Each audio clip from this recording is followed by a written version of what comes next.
2025 is officially over, and with that comes my very first ranking all the movies I saw this year from worst to best.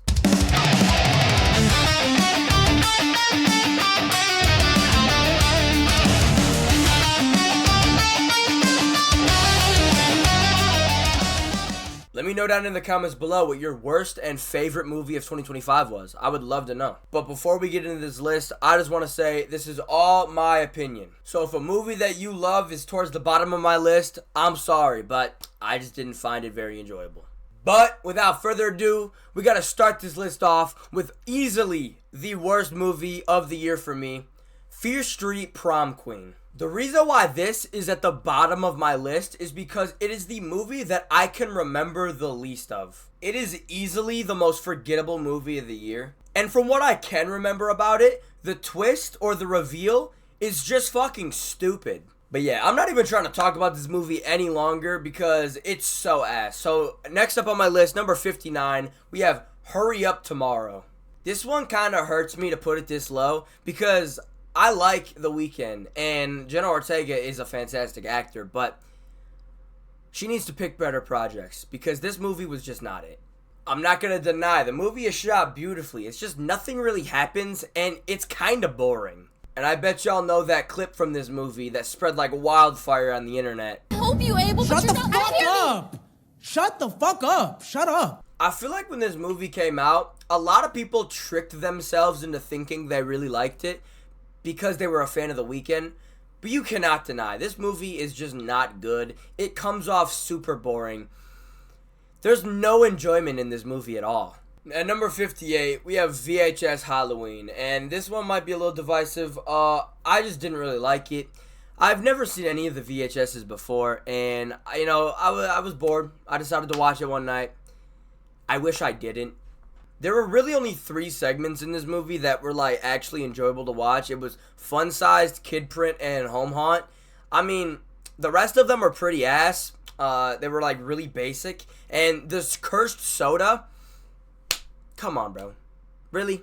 But yeah, really the only reason why this is above Hurry Up Tomorrow is because of those 3 segments. If they were not in this movie, honestly, it might have been my 60th movie. It was just not good, but those 3 segments did save it for me.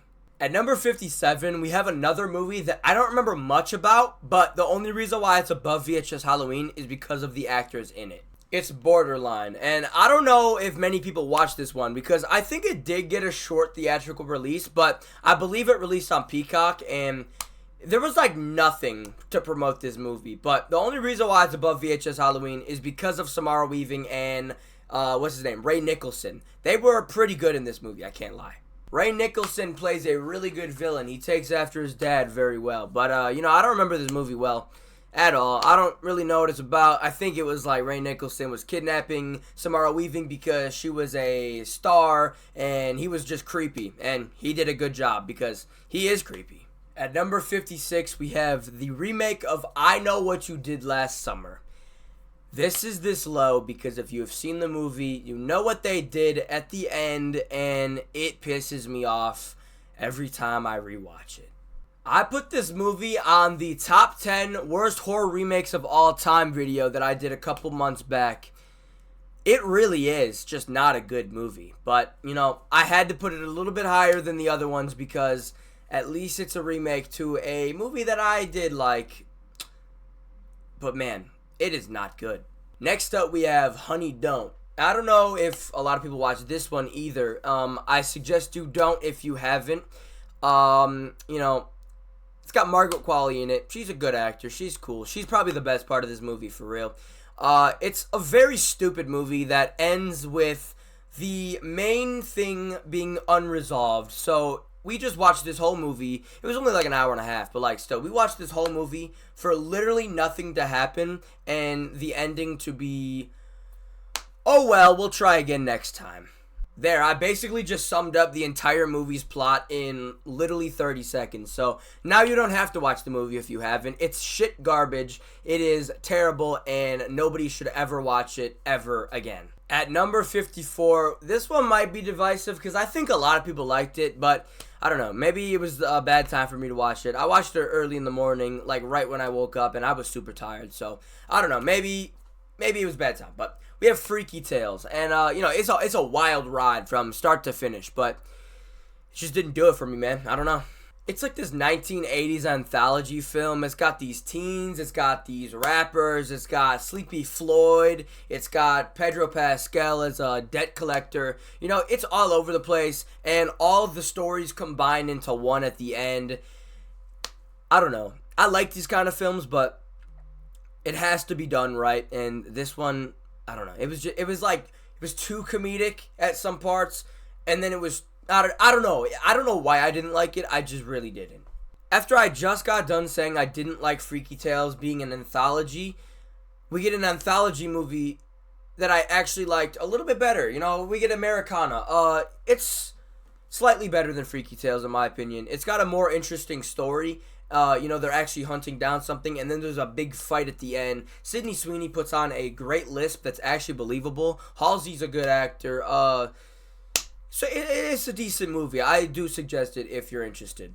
I might also be a little bit biased because it was the first out-of-theater reaction I've ever done on this channel. So go check that out if you want a better in-depth description of what this movie's about and what I thought about it there. But, it's fun. It's definitely worth checking out, and I think it could be an enjoyable time. At number 52, we have possibly another divisive one. It's The Ugly Stepsister. I don't know, bro. This one just did not do it for me. I'm looking right here at the Rotten Tomatoes score, 96%. I'm definitely in the minority on this one, but here's the plot because I low-key forgot what this movie's about, so I'm going to just read it. We have Elvira dreams of the weak-kneed virgin, Prince Julian, and is willing to go to great lengths to conform to the kingdom's ideals of beauty. A surprising and raw twist on the fairy tale Cinderella, seen from her stepsister's point of view. I'm not the ideal person for a Cinderella story, so I think that could be why I didn't enjoy it. Also, it's in a different language. You had to read captions. I don't know, bro. I don't watch anime for that reason alone. I don't know. Maybe I'm just lazy. I didn't really like it too much. This one might be very unfair to rate because, I'm dumb, and I started this movie at 3 a.m. I was tired. It ended at like 5 a.m. I don't know why I did that. But, once you start a movie, you can't just stop it. That's at least what I do. So, yeah, that just didn't do it for me. At number 51, we have Happy Gilmore 2. Now, obviously, I was not born when the first one came out, but I did watch it, and, it was fine. It's a good golf movie, but Happy Gilmore 2 is actually so much worse, it's incredible. But not incredible like in a good way. Incredible as it's crazy that it could be so bad. It's just cameo after cameo after cameo after cameo, and in the end, it's just a really stupid, kind of goofy, but ass movie. The movie begins with Happy killing his wife. And then he becomes an alcoholic. And then he goes back to play golf again. It's just really bad. At number 50, we have another project with Jenna Ortega in it. And, it really just sucks because I think she's one of the best actresses of my generation. And she's already in 2 of the bottom 10 worst movies of the year. And, yeah, whatever. But Death of a Unicorn. I thought this one was going to be good, and, I watched it, and it was fine, but now that I think about it, it's just not that good. It tries to be too funny. It's not funny at all. It comes off low-key cringy. It's really bad. It tries to be a horror movie at some parts. It's not a horror movie at all. I don't know. It's stupid. If you're gonna watch a stupid movie, I guess this would be one of the ones to do it with. It's really not good. It's, Jenna Ortega and Paul Rudd, they kill this unicorn, right? And then it has healing powers or whatever, and then they bring it to a lab. They try to exploit it for profit, and then the unicorns start killing them. It's really dumb. It's really dumb. At number 49, we have Chris Stuckman's directorial debut, Shelby Oaks. I feel really bad putting it this low on the list, but, I haven't seen that many movies this year, so I guess it's not that bad. But you gotta think, if you're making a movie for the first time, it's either gonna be the best movie you've ever seen, very mid, or extremely bad. And it's not extremely bad, but I will put it in the midsection because it is a love letter to the horror genre. And here, I'll read the plot description right here. It says, a woman's search for her long-lost sister becomes an obsession when she realizes a demon from her childhood may have been real, not imaginary. So it's really cliche and really basic, but, you know, I mean, you can't expect everything from someone's first movie. I do like how he mixed found footage with modern movie shots. Like, it blends really well and something creative, but not my favorite that I've seen this year. I feel really bad putting this over Shelby Oaks. Sorry, Chris Stuckman, but Megan 2.0 is slightly better. Not better than the first one, though. The first one is really good. Megan 2.0 is shit compared to that one. It is an action-adventure movie compared to the horror of the first one. Yeah, it's just completely different, and it's very bold, and I don't think it fits. I believe I read there was supposed to be a spin-off movie in the Megan universe called, like, Soulmate or something, and it was supposed to release this week, like, January 9th, but because Megan 2.0 flopped so hard, they just decided to not release it. Megan, you fucking sold! I would have loved to see that. I think it was about, like, a sex bot. I don't even know, but Megan, you fucking sold hard. As much as I keep on shitting on Megan, I will watch a Killer Doll movie any day of the week. I love them. They're great. They're, guilty pleasure of mine, and you know, keep them coming. I don't care. At number 47, we have Until Dawn. Yeah, I'm a gamer and I love Until Dawn, but this movie fucking sucked. I think the only redeeming thing of this movie is that stupid scene where they blow up in the bathroom. It caught me off guard, and it is probably the best thing in this movie. Apart from Odessa Zion, she's a good actor, and I think she does bring this whole movie together. She's also great in Marty's Spring, which we will talk about pretty soon. So yeah, if you're an Until Dawn fan, low-key, don't even watch this movie, because it's not even good. Nothing from the games is in this movie, apart from at the end. We do get an appearance from Dr. Alan Hill, but that's literally the only part from the game into the movie. It's really ass. Don't suggest it. Waste of my time. Next up, we have Wolfman. And, I mean, it's not a bad Wolfman adaptation, but is it the best? Absolutely fucking not. You know, it's got Julia Gardner in it, Christopher Abbott, Lee Winnell. The actors are perfect. The actors are fine. They're great actors. But the movie itself, and specifically, what I don't like about it is the Wolfman himself. He looks disgusting. He does not look like a wolf man. He looks like I don't even know, but they fucked him up, and they did him wrong, to be honest. You know, it being a January release, they knew it wasn't going to be good, so they just had to put it out, and the transformation scene is embarrassing. It's not a good movie. That's all I got to say about it, because, honestly, I really don't remember it, but it's not that good. Don't watch it. Next up, we have Five Nights at Freddy's 2. I just recently rewatched this with my friends, and they're major FNAF fans, and they didn't like the movie, so therefore, it's bad. You know, I had a okay time when I first watched it in theaters. My theater was probably the loudest I've ever heard a theater, and it was insane, the amount of theater interactions, what I don't know the word I'm trying to say, but it was a fun time, you know, it was fun. The movie, though, is not good. It's so much worse than the first one. I didn't like the first one either, but I do think that the first one is better than this. It is a downgrade for sure. A lot of Easter eggs. Not a good movie. At number 44, we have Him. I walked out of that theater severely upset. I thought it was going to be in my top 5 of this year, and it's just not. It's not a good movie. I think Marlon Wayans is a perfect casting for the character that he played. He's insane. Tyreek Withers is also one of those underrated actors that, you know, you don't know if he can act, but you watch a movie with him in and he can act. He's not that bad. I think the ending of this movie is probably the best part of it. You know, it actually goes for that horror, gore-filled, fun time that I was expecting. I don't know how you could have ruined a horror football movie. You know, horror and football, I love both of those, so I thought this was going to be an absolute banger. No, no, no, no, no. They went the most cliche route possible. It was just kind of stupid. But yeah, the ending, Loki saved it a little bit for me. That's why it's a little bit higher on the list than I feel like most people will put it. I don't know. It's not my favorite. It's not the worst. It's mid. Now, if you're like me, you're probably going to be like, what are you talking about? Because I should have put this movie lower until I just realized that it came out this year. It's Presence. I forgot I watched this movie. I don't remember a single thing about this movie. I'm going to go read on it real quick and I will come back. Okay, so I actually do remember this movie. It's an extremely slow but kind of interesting movie. I think this is a fair spot for it because, well, it's not a very exciting movie. It's very interesting and it gets you thinking, but it's pretty cool. You Are the Ghost.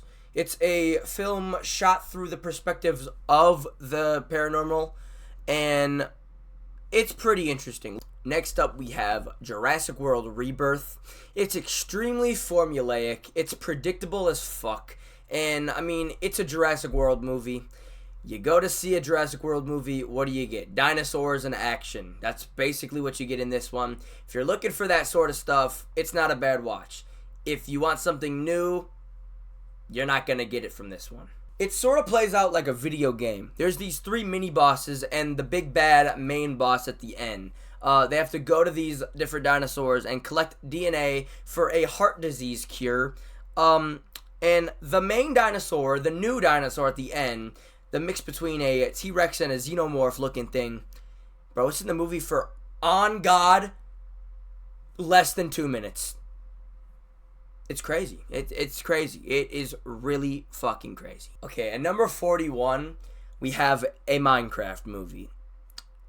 Now, when this movie was first being made, I thought this was going to be the most dogshit horrific thing we've ever seen in cinema history.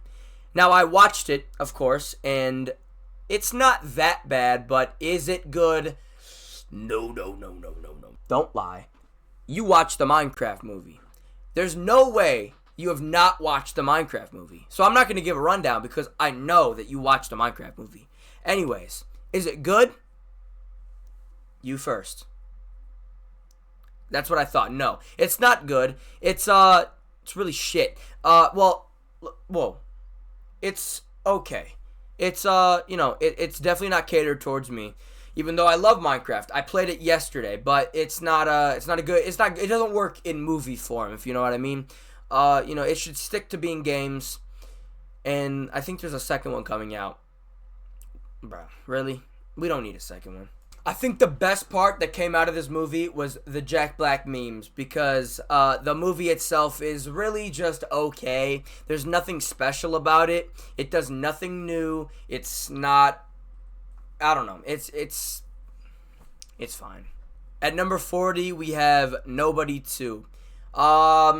This is the movie that kicked off my channel. It was the first video I've done on this channel, and it's very, very, very underwhelming. I think the first Nobody is a brilliant movie, and this second one is just an insane drop-off. It is crazy. They fight with various different weapons and items, to be honest, not even really weapons, but it's pretty cool. I feel like some people would prefer this one over the first one, but I'm just not that guy. It starts out basically identical to the first one, with Hutch going through the days of the week. It's kind of cheap in my opinion. Also, Odenkirk's deadpan shtick is just really not enough to sustain for an entire movie. I think the only person that can do that, in my opinion, is Liam Neeson. I think that guy is hilarious. Also, the self-aware wit that made the first movie really work is just not here, and I think it just makes for kind of a boring watch. I don't know. Maybe it's just me. At number 39, we have Dangerous Animals. Now, this one is very tricky for me to rate because I liked it, but I also didn't like it. But I liked it more than I didn't like it, if that makes sense. I think Jai Courtney playing Tucker is maybe one of the best castings all year. It was a excellent performance. And I just really overall like the vibe of this movie. I like the summer in Australia. I feel like not many movies nowadays are set in Australia, so it was definitely a nice change from being in the US. I think the one thing I learned from this movie is that I will never be going shark cage diving in my life, because there might just be a Tucker out there and I don't want to risk it. The next movie on my list is Clown in a Cornfield, and this movie actually surprised me way more than I thought it was going to. I honestly thought we were just going to be walking around in a cornfield for an hour and 30 minutes with a clown chasing us, but no, it's a little bit more than that, and it goes much further than I thought. I really didn't expect this one to be a whole whodunit movie. Those are some of my favorite types of movies, and it just blew me away. Some of the kills in this movie are gnarly as shit. There is some gruesome stuff in this movie. At number 38, we unfortunately have The Running Man. I thought Edgar Wright could do no wrong, but he proved that even a genius has some flaws. The Running Man might just be my biggest disappointment of the year. I really thought it was going to be amazing, and I mean, it has some good parts to it, as most movies do, but it's just tonally inconsistent, poorly paced. It's not amazing, but I mean, it is fine, I guess. I feel like Glenn Powell is just not the right casting for this movie whatsoever. Ben Richards is supposed to be a desperate begging guy, and Glenn Powell kind of just makes him look like a normal dude. But yeah, this movie just fell on its face completely, and it's fine for what it is, but it is not what I thought it was going to be. Next up, we have Black Phone 2. Now, after watching this for the first time in the theater, I thought it was a better sequel. I thought it was the better movie, but no, after watching it again, I can confirm, in my opinion, it is not the better sequel, and the first movie is leagues ahead of this. It's not total ass. I think the dream sequences are really good in this, but some of the dialogue, specifically from Gwen, it's just really, it's kind of weird. I do, however, like it is basically just a Nightmare on Elm Street. The grabber is literally Freddy Krueger in some bits, and I'm pretty sure there is a direct reference to Nightmare on Elm Street 3 Dream Warriors towards the end. Next on my list is Now You See Me, Now You Don't. Now, before going into this, I have not seen any of the other ones. I heard they were pretty good, so I'm like, you know what, this was probably going to be good. I don't need to watch the other ones. I'm going to just go in and check this one out. I really enjoyed this one. I thought this was just a crazy, mind-boggling movie. And I really like how they explained how they did every trick, because it's like me not seeing the other ones. I'm like, are they wizards or are they humans? And it really proved to me that they're just humans. They know how to do magic. That was a cool touch. I am a huge Jesse Eisenberg and Woody Harrelson fan. One of my favorite movies of all time. Hot take, but one of my favorite movies of all time is Zombieland, and it stars them both. And it was just really great to see them both together.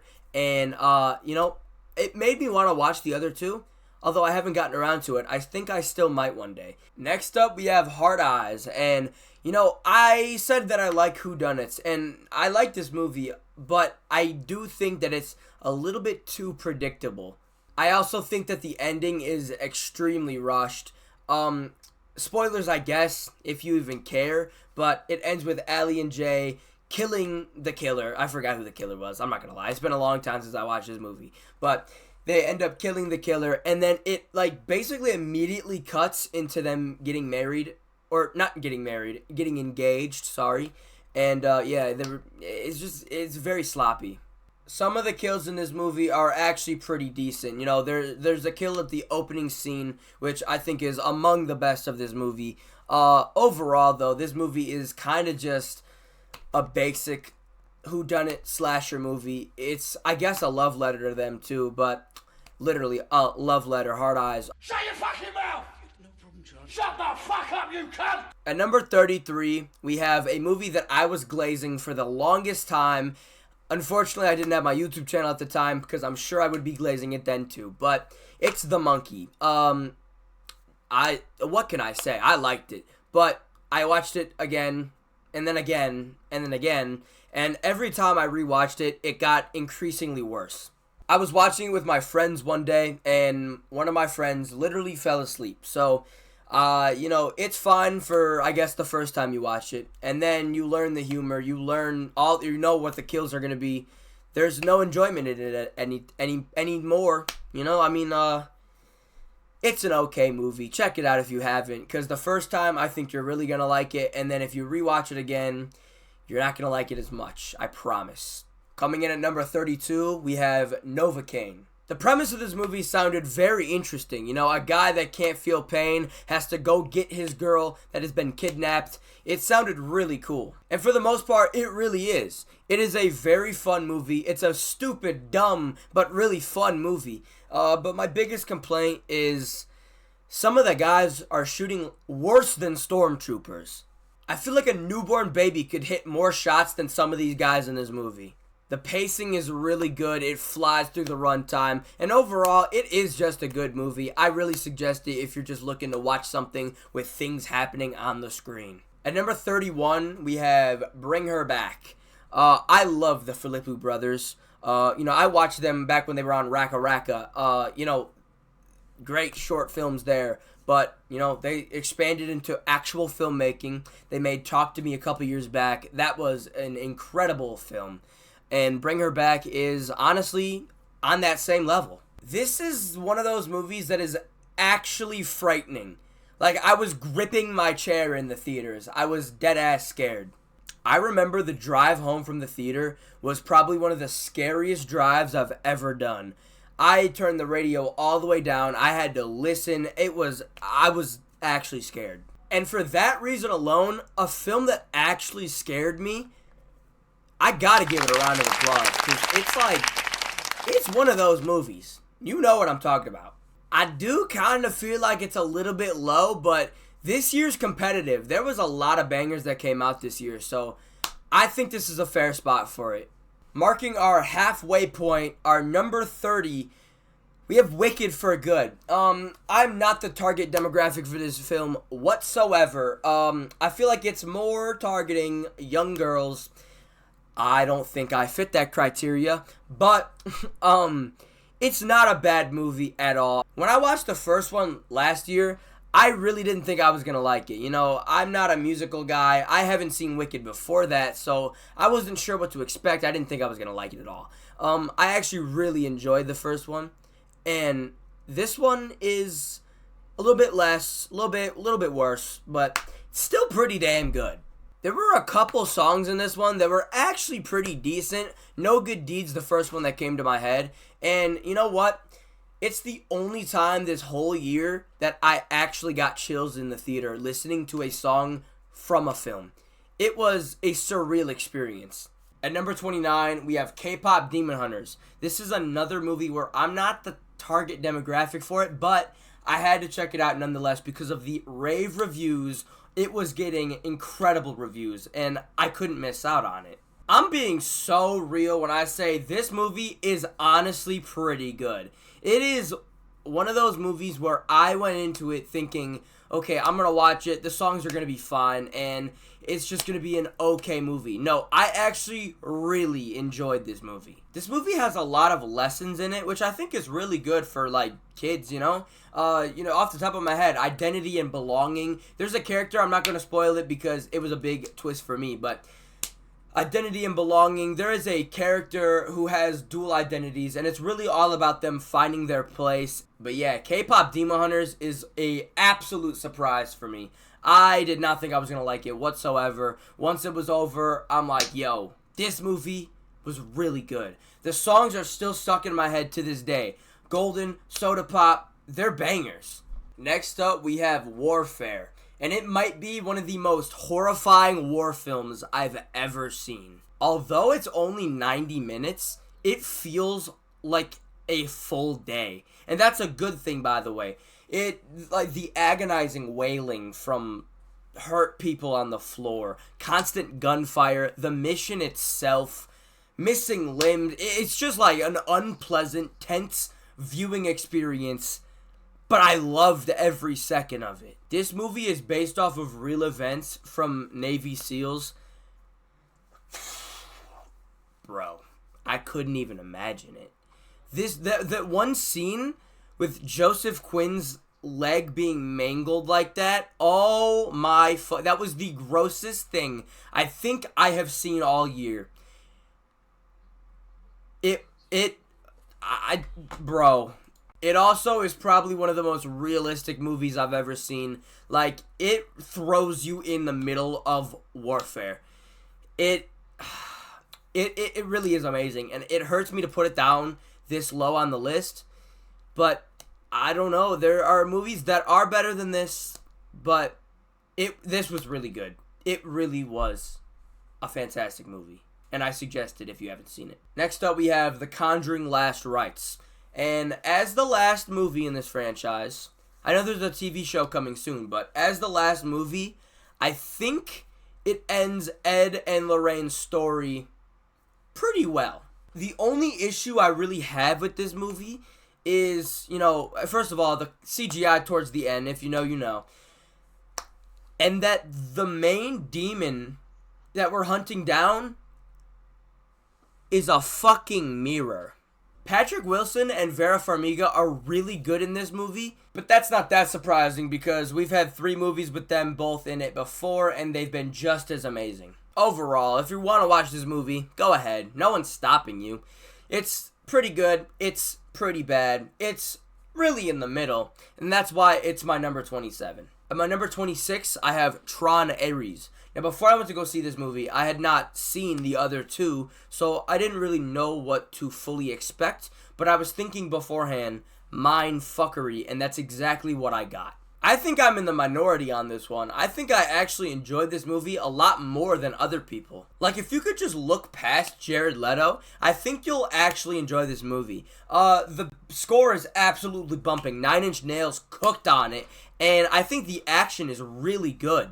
I get that people don't like Jared Leto, and I know he's done, some bad things, but, I gotta admit, I think he was the perfect casting for the role. Anyways, back to the score. It is so good. Give me something to believe in.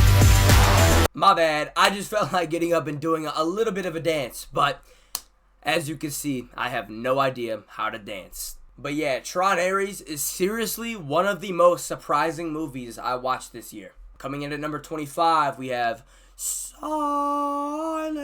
Night, Deadly Night. This movie is fun. Rowan Campbell is Billy Chapman, killing Nazis on Christmas night. Shut your fucking mouth! I can't do the next part. It goes too high. And I can't even believe I just did that. I'm watching this footage back and I'm literally cringing, but fuck it, we ball. I'm putting it in. Anyways, if you couldn't understand what I was saying, this movie is really fun. It stars Rowan Campbell as Billy Chapman, and basically, he just kills a bunch of people until Christmas night, and it is a fucking blast. This is a movie I recommend almost everyone go see, or watch at home when it finally comes out. I think in February. Why is it taking so long? It came out December. Anyways, this is a blast. You need to watch this movie. Next up, we have The Toxic Avenger. And this is a goofy fucking movie. This movie makes me feel slow. I don't know what they were doing in the writer's room, but they were definitely doing some sort of drug that may or may not be illegal. Now, with all that out of the way, I want to say that I love this movie. Oh my god, they were cooking some ass with this one, but I fucking love it. I keep asking my friend to watch it with me, and he keeps saying no, but trust me, one day it's gonna happen, and he's gonna see what I'm talking about. If you have not seen The Toxic Avenger 2025, I'll tell you, you're not missing much, but you gotta go watch it. It's so fucking stupid. It's so funny. Now we have The Housemaid. Now, this movie was one that I was not gonna watch this year. I had no interest whatsoever by the trailer, and then, you know what, one day I'm like, I'm bored. I wanna go see a movie. Looked on the app, and I really saw nothing that intrigued me, but The Housemaid, for some reason this day, seemed like the movie I had to go see.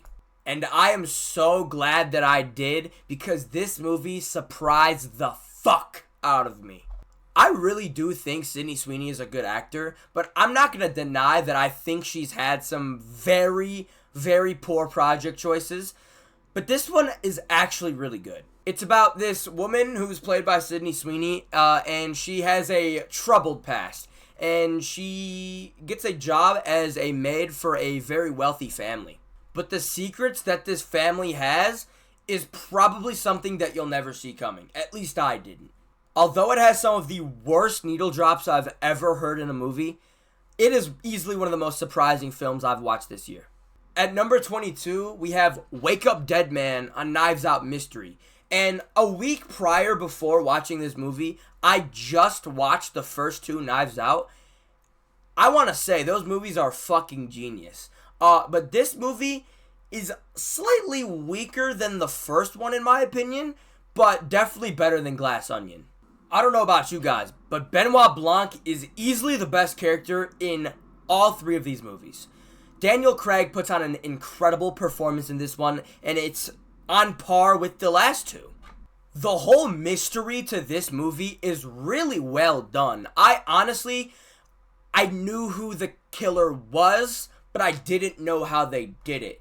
I could just tell who it was the first minute they walked on screen, and I'm like, okay, it has to be them, it has to be them. And then at the end, when it showed it was them, I'm like, wow, okay, this is not really surprising. But then it showed how the murder was done, and I was blown away. Yeah, this movie honestly should have been a little bit higher on my list, but fortunately, bangers dropped this year. Like my number 21 with Mission Impossible: The Final Reckoning. Same thing with Wake Up Dead Man. I had not seen any of the Mission Impossibles like a month before this one. And I knew that these movies were long, so I had to start then. I watched every single Mission Impossible up until I think like the night before I went to go see this. I loved every single one. Have to admit the second one was kind of ass. But every other one, I really loved them. And this one is no different. I loved this fucking movie. Tom Cruise is one of those guys that I will glaze the fuck out of. I do not care. He's so goddamn cool. What other actor do you know who is willing to risk their lives on camera just to get the perfect shot? Who the fuck would grab onto a fucking plane while it's flying, doing loops? Who the fuck would go underwater, hold their breath to get into a fucking submarine?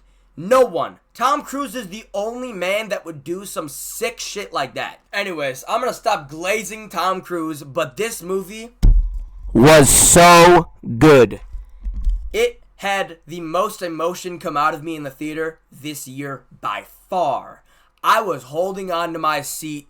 I was like sweating. I was so scared for the things that he was doing.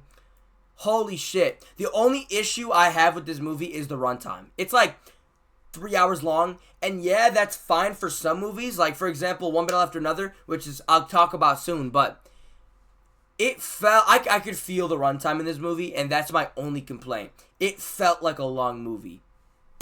It was good though. Next up, we have Thunderbolts, and I feel like a lot of people didn't like this movie, but I actually found it to be very enjoyable. I really love Sentry in this movie. The way he could just like, and then take bullets. Bro, he's invincible. And then when he turns into the Void, shit goes down.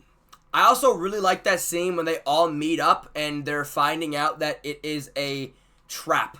That is a great scene. Florence Pugh's performance in this movie is incredible, but the ending is where I have my issue. The New Avengers. Really, Marvel? We're trying to just do that? Get rid of the Avengers. We bring in these motherfuckers to be the new Avengers? No.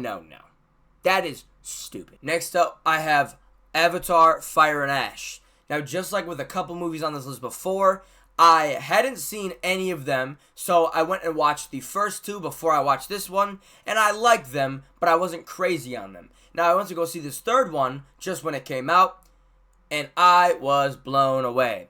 I know a lot of people are comparing all of them and saying they're just the same movie, but I didn't get that at all. I thought this was a nice, fresh take on Avatar, and I really thought it expanded the world very well.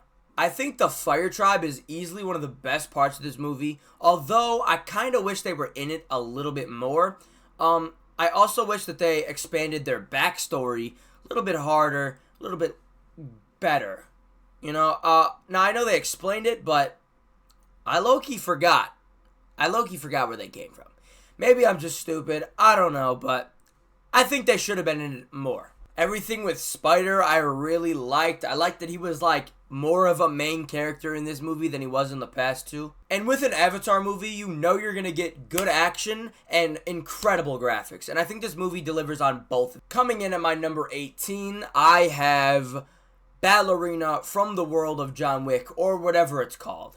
I really enjoyed this movie as I am a huge John Wick fan. John Wick is one of those franchises that I can watch over and over and over again because all the action scenes are so well done, it just makes me want to keep rewatching it, if you know what I mean. This is a really great spin-off in the same John Wick universe. It takes place in between Chapter 3 and Chapter 4, and it follows Ana de Armas' character, Eve Macaro, a ballerina assassin seeking revenge. And, it features appearances from Keanu Reeves, but I think he could have been in it a little bit more. He's not in it for much at all. He's in it for maybe like 3-4 scenes, and I just wanted to see more of John Wick, but it being named Ballerina, I didn't expect to even see him at all. So I guess it was cool to see him as a special appearance, but a little bit more John Wick would have been lovely. Overall, it really is a great film. The action is on par with the John Wicks, and I didn't know that Ana de Armas could be such a badass.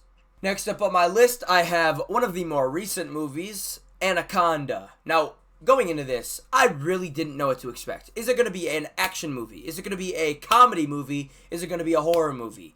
Now, the original has a cult following, and it is a horror movie. It is no doubt a horror movie, a cheesy horror movie, but it is a horror movie.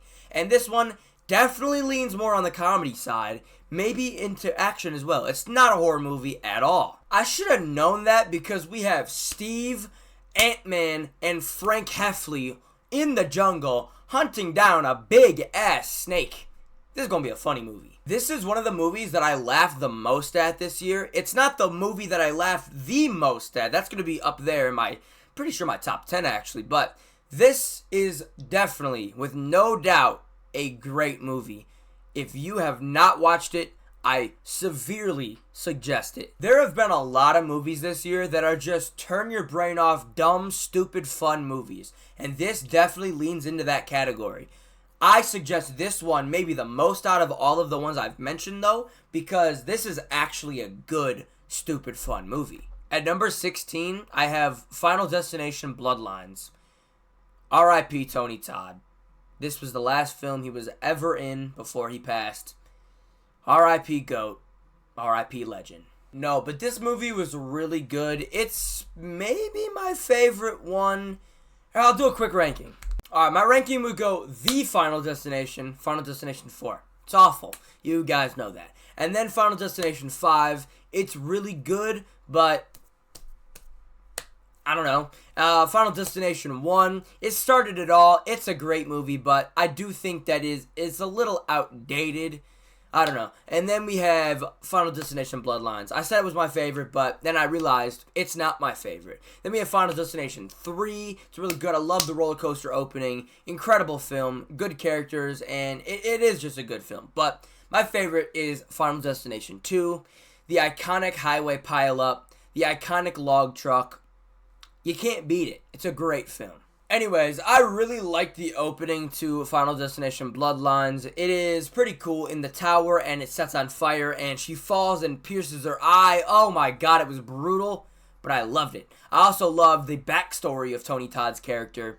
It was a little predictable, but it was cool. It was sweet. It was a nice way to go out. And Tony Todd's speech was very emotional. Very, very, very emotional. But I think the MRI machine death is one of my favorites in this entire franchise. It might be my favorite kill. It is so gnarly. Next up, I have the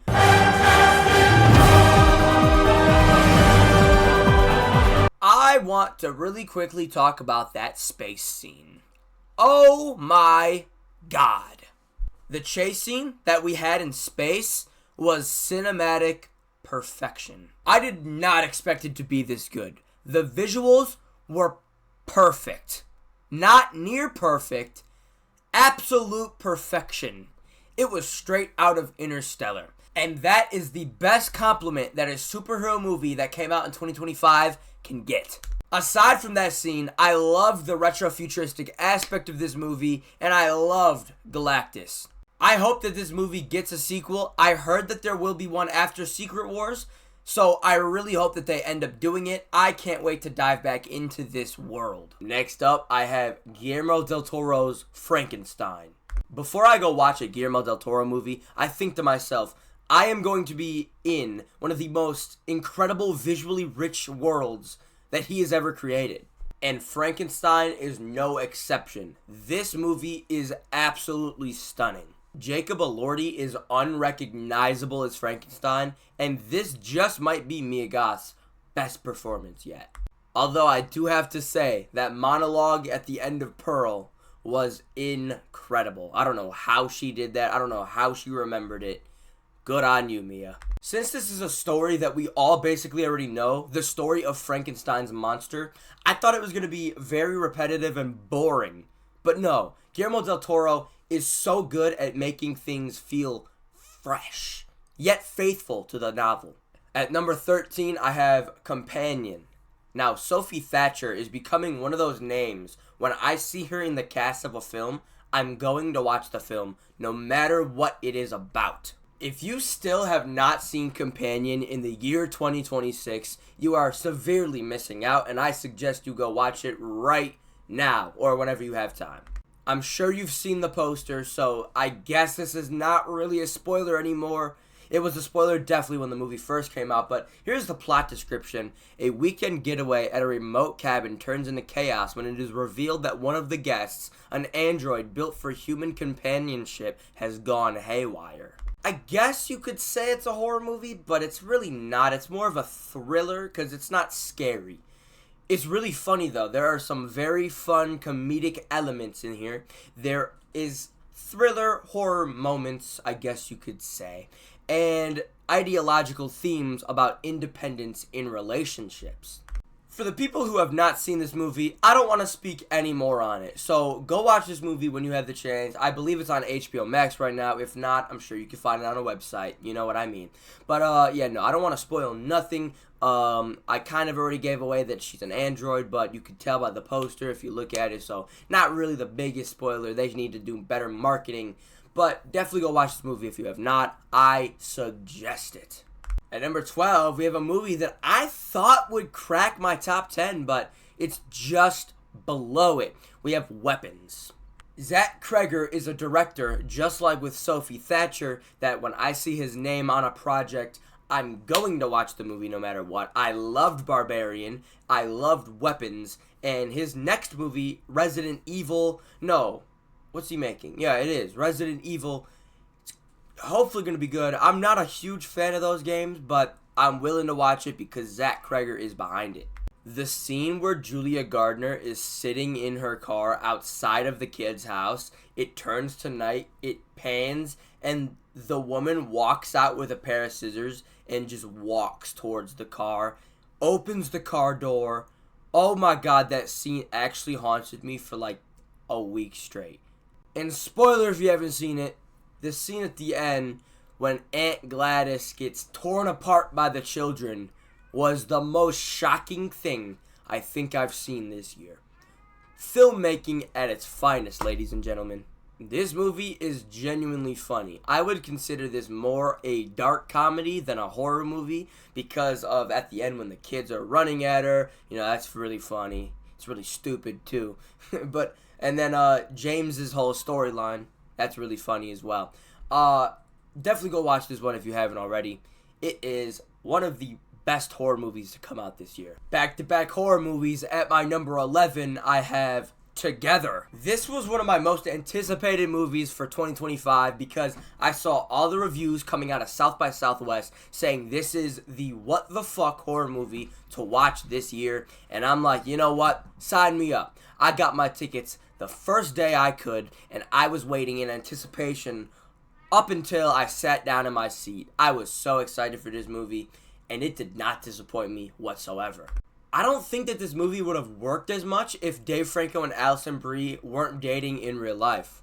Their chemistry is undoubtedly some of the best we've seen this year, and some of the scenes require them to be very close up to each other, and I feel like it would be kind of awkward if you weren't dating. There are some genuinely creepy scenes in this. I don't usually jump at jump scares, but one of the jump scares in this movie actually made me jump out of my seat. It was a full body experience.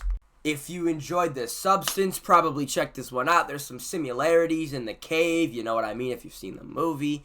Overall, definitely check this one out if you're a horror fan. If you're not, you might have a rough time getting through it. I'm not even lying. It's kind of disgusting. Anyways, I love this movie so much, and I'm going to suggest it to anyone that wants to watch a supernatural body horror movie. Body horror's back, baby. Side note, I can't wait for Clayface. I heard it's going to be a body horror DC movie.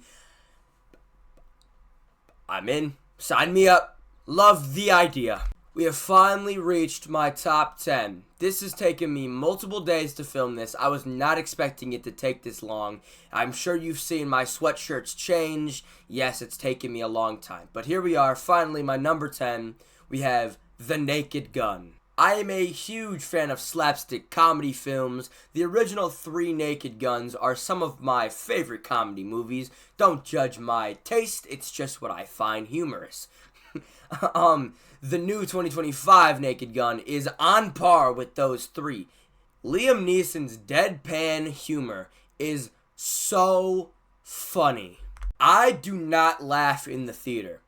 I usually sit there stone-faced, arms crossed, legs up and reclined, and I sit there like this.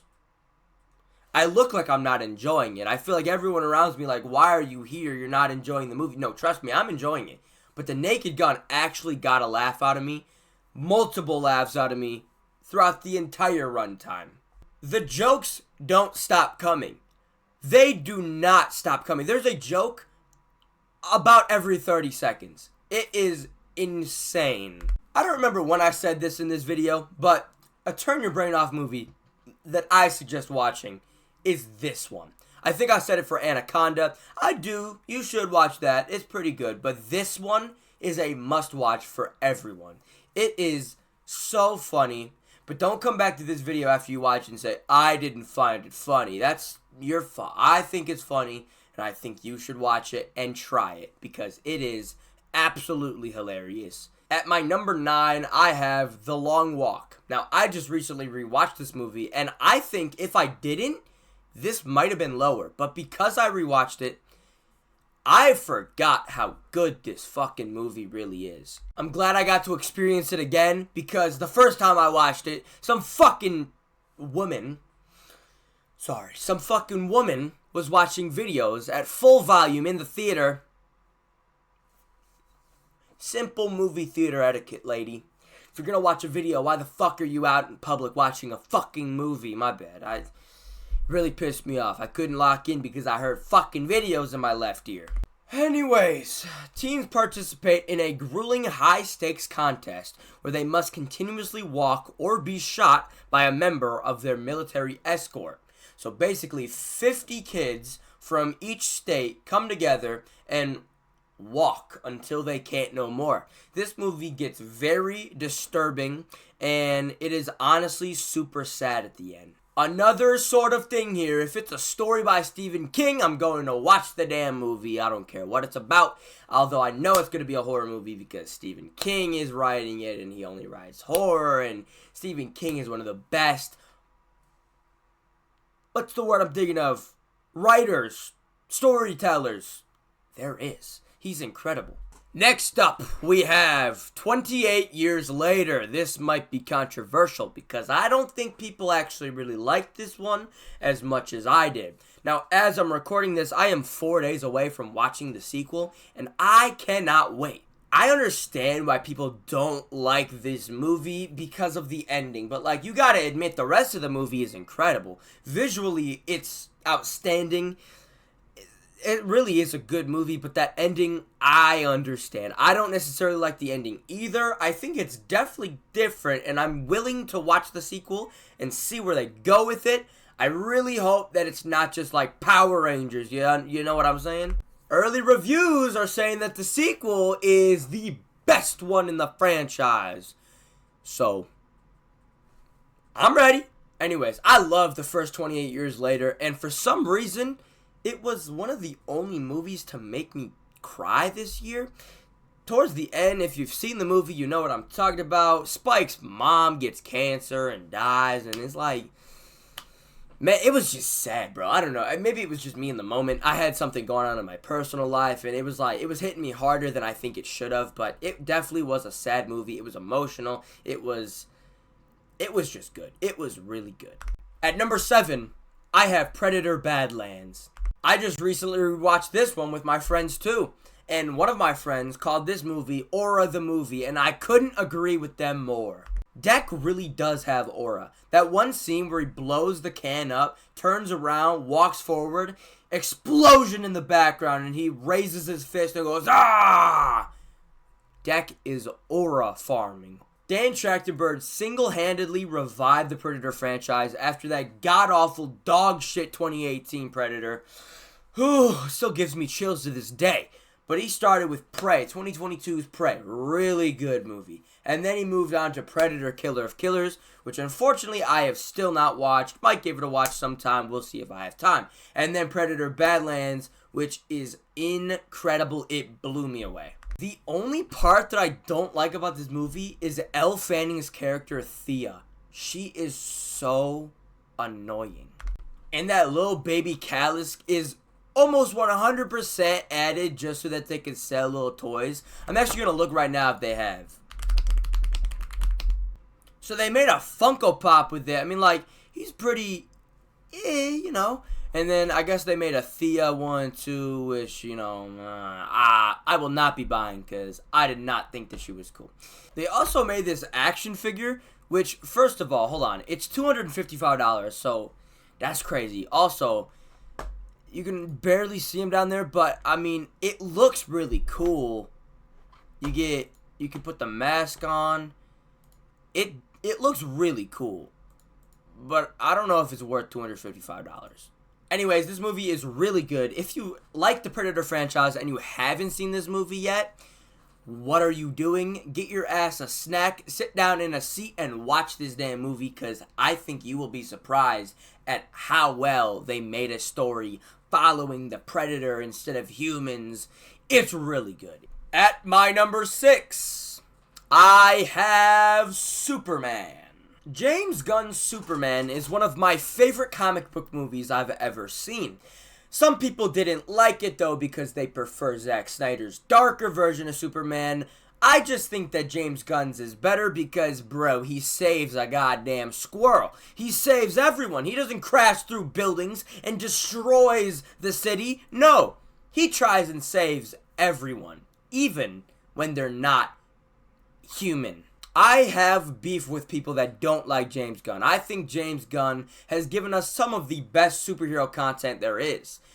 Guardians of the Galaxy, Volume 2, Volume 3, Peacemaker, Superman, Suicide Squad, Man of Tomorrow.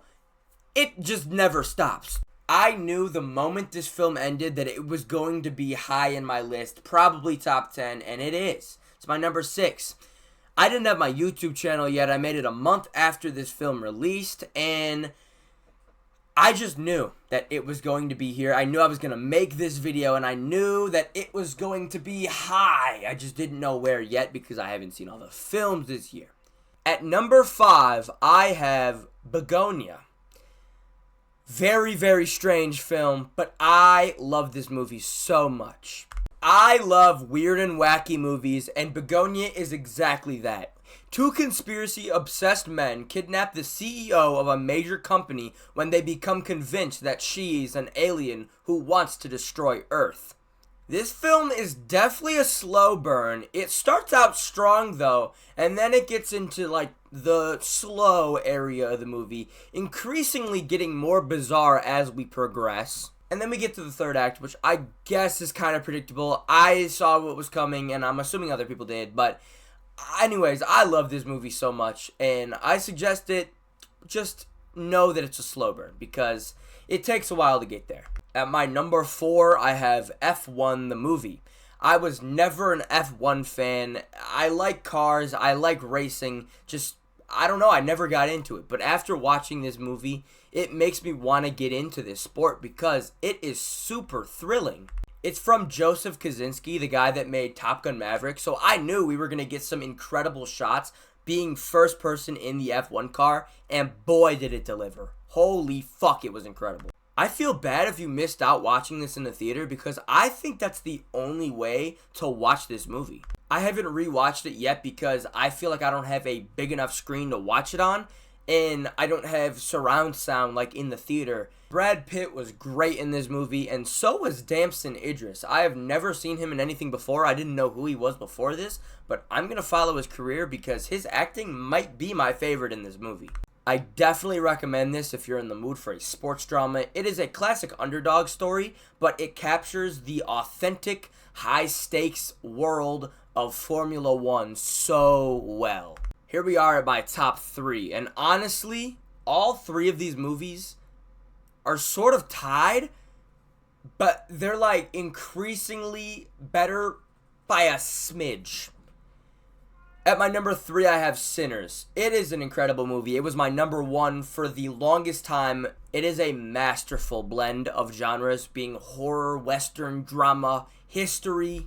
Michael B. Jordan's dual performance as twin brothers is absolutely outstanding. The use of music is incredible. And this being Miles Katan's first ever movie has to feel crazy. And me being a white individual, it's like a history lesson, but in movie form with vampires.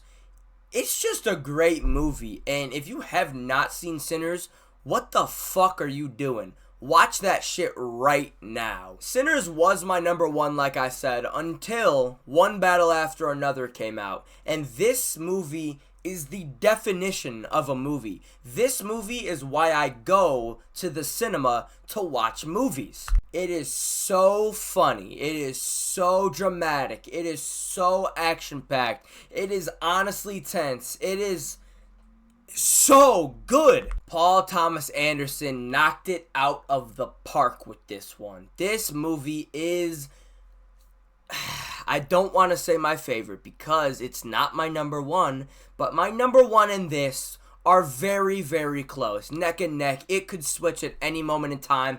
Anytime I want to watch this one, it's my number 1. Anytime I want to watch my number 1, it's my number 1. You'll see what that is. I bet you could put 2 and 2 together. I think this is Leo DiCaprio's best acting yet. That might be divisive, but this is truly what I think. I think him as Bob Ferguson being so frantic, he's smoking before a mission, then he's gonna go solve where his daughter is. He's so messed up, but it's so funny. He's incredible.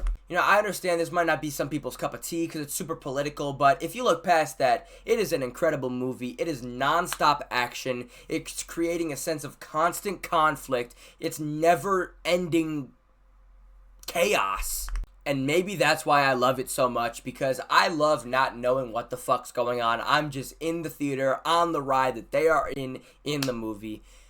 And it's my number 2. But at my number 1, we have Marty Supreme. Maybe it's recency bias, maybe it's not, but like I said, they can go neck and neck, One Battle After Another and Marty Supreme. And right now, in this moment, I feel that Marty Supreme is the better movie by a little bit.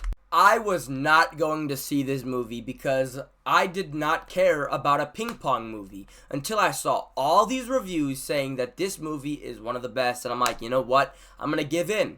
I went to go see this movie, and I'm so glad that I did. Marty Supreme is so goddamn good. It might be as chaotic as One Battle After Another. It might be a little bit more. I can't really tell. Marty Mauser is undoubtedly an unlikable dude. You just can't take your eyes off of him though because of the charisma. The pacing in this movie absolutely goes by like this. It is so quick. The movie is like, 2 hours and 30 minutes? Feels like an hour and a half, on God. And yeah, he's an unlikable dude, but I actually found myself liking him, and not just liking him, but rooting for him to succeed. My God, this movie is a ride. I have not watched it since the first time, and I can't wait for it to come out on digital because I'm going to watch it again and again and again and again and again. I'm going to try and watch it with as many people as possible so that I can watch it again with them and see their reactions to this incredible, chaotic masterpiece. Josh Safdie, you've done good. And Timothée Chalamet, you better win the goddamn Oscar. And that's all I got for you guys today.